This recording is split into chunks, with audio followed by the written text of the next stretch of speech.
Bagi yang bercita-cita menjadi prajurit TNI atau polisi, maka harapannya lolos menjadi taruna Akademi TNI, yakni Akademi Militer untuk TNI Angkatan Darat, AAL untuk TNI Angkatan Laut, AAU untuk TNI Angkatan Udara, dan Akademi Kepolisian Akpol sebagai polisi.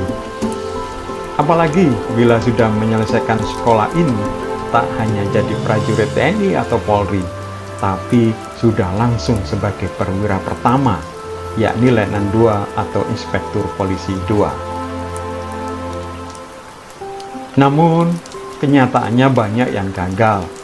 Tentu saja ada yang lolos, tapi yang gagal lebih banyak lagi. Apa ya yang menyebabkan mereka gagal tes? Kesalahan apa yang mereka lakukan? Bisakah kita tak mengulangi kesalahan mereka?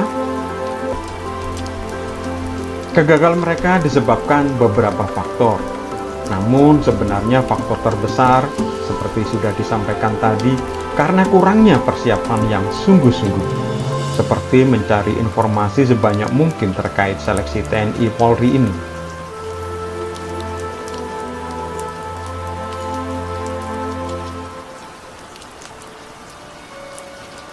Mari kita simak 9 faktor gagalnya seleksi masuk Akademi TNI dan Akpol. Jangan kemana-mana ya. Yang pertama, tak memenuhi persyaratan administrasi. Sepele, ya memang sepele, tapi memang demikian kenyataannya. Sangat menyakitkan. Tak lolos hanya sekedar tak memenuhi persyaratan administrasi. Sebenarnya persyaratan administrasi ini sudah diumumkan secara resmi dan detail jauh hari sebelumnya. Tapi entah kenapa ada yang tidak memenuhi persyaratan. Padahal panitia sangat disiplin, tegas dan tanpa kompromi. Bila tak memenuhi persyaratan satu poin pun langsung gugur. Maka jangan sampai ada yang lewat ya. Karena itu perlu diingat bahwa persyaratan ini harus dipenuhi. Maka tak sekedar diingat, kalau perlu dihafal. Seperti kapan batas waktu terakhir pendaftaran. Dengan demikian tak ada persyaratan yang kurang sehingga menyebabkan gagal seleksi. Faktor yang kedua adalah tak tahu apa saja yang akan dites. Ini juga seperti sepele, tapi kenyataannya memang demikian, sama seperti kesalahan pertama sebelumnya. Tahu apa yang dites bukan sekedar tahu bidang atau materi apa saja yang dites, tapi juga kisi-kisinya. Misal tes kesamaptaan. Contoh, berapa banyak push up dalam waktu 1 menit misalnya, atau berapa jarak yang ditempuh dalam waktu 5 menit misalnya. Jadi kita harus sampai tahu seperti itu. Faktor yang ketiga adalah kurang latihan kesamaptaan jasmani. Tentara atau Polri identik dengan jasmani yang sempurna, maka ini jadi persyaratan utama. Namun banyak yang gagal di tes ini. Sebab gagalnya ini bisa jadi karena tak pernah olahraga.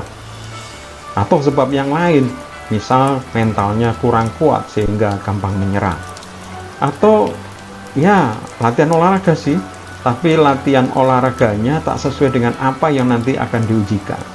Maka penting bagi kita tahu tes apa yang diujikan serta standar minimal pencapaiannya.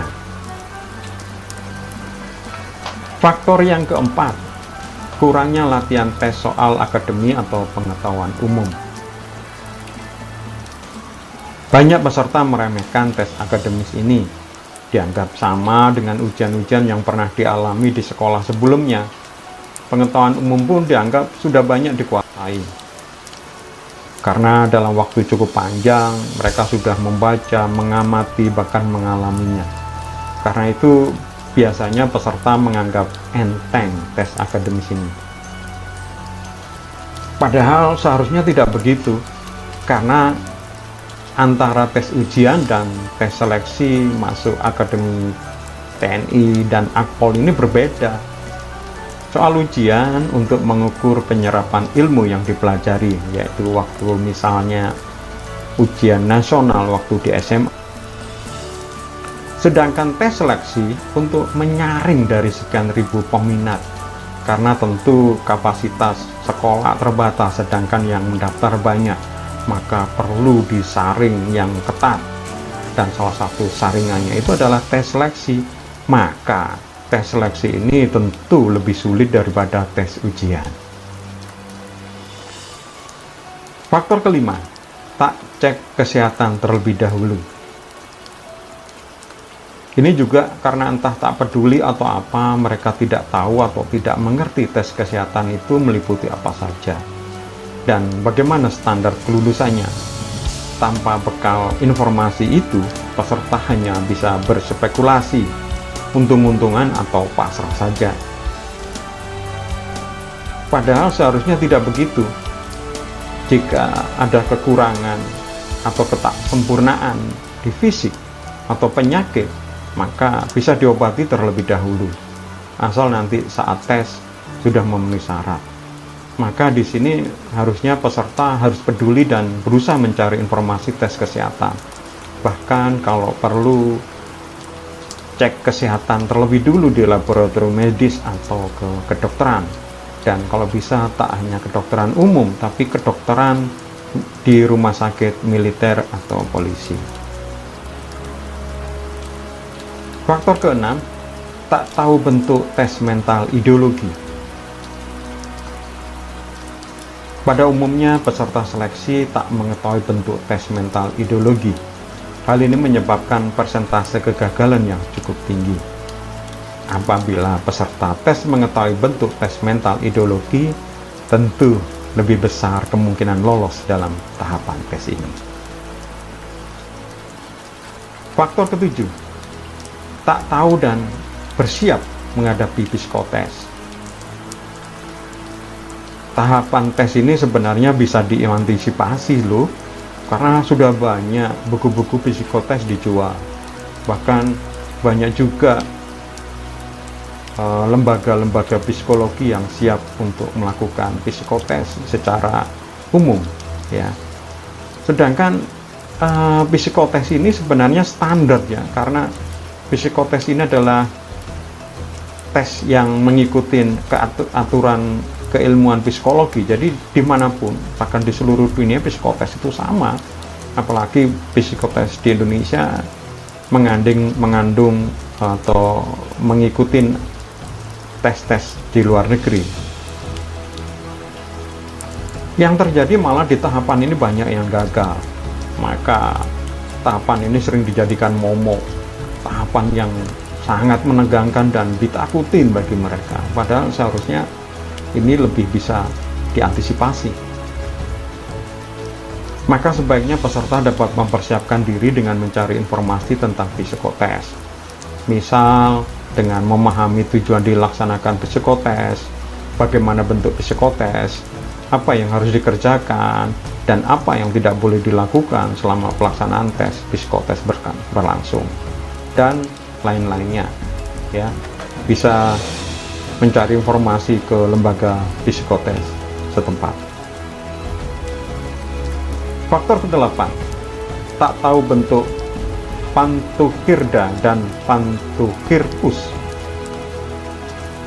Tes akhir dalam seleksi penerimaan calon taruna Akademi TNI atau Polri di daerah disebut Pantukhirda, panitia penentu akhir daerah. Sedangkan di pusat disebut Pantukhirpus. Pantukhirda dan Pantukhirpus merupakan tes akhir yang sangat menentukan.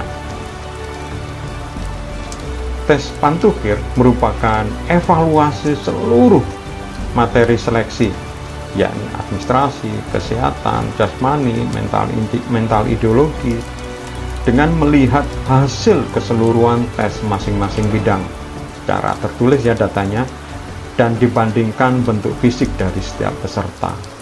Biasanya yang melakukan ini adalah orang yang pangkatnya paling tinggi. Terakhir, 9, tak minta restu dan dukungan rohani. Ini memang sepertinya tidak terkait dengan tes seleksi, tapi sebenarnya cukup menentukan. Persiapan yang masak sekalipun tetap bisa gagal. Peribahasa bilang, manusia berusaha, Tuhanlah menentukan. Maka seringkali peserta lupa untuk minta restu ke orang tua atau yang dituakan, seperti kakek, nenek, paman, bibi, ya. Juga dukungan rohani, ya, seperti orang Islam untuk berdoa, melakukan sholat tahajud, berpuasa, bersedekah, dan lainnya.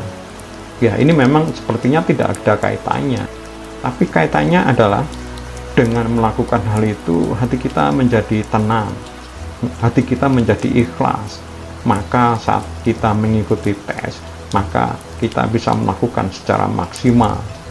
Kalaupun nanti gagal, ya tak terlalu menyesal, karena kita sudah melakukan persiapan baik secara jasmani dan rohani, ya.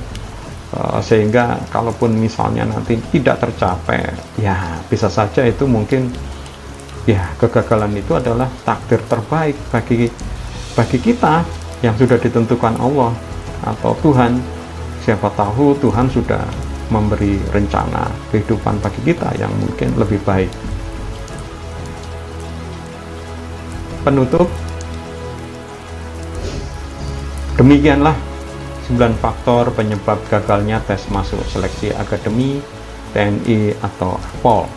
Semoga penjelasan ini dapat menghindarkan hasil yang tidak diinginkan dan menjadi sumber motivasi dan inspirasi agar melakukan persiapan yang lebih baik, lebih cerdik, dan bersungguh-sungguh. Saksikan video Akademi TNI atau Akpol lainnya di channel ini, dan juga tips dan triks untuk masuk sekolah kedinasan. Jadi jangan lupa subscribe ya.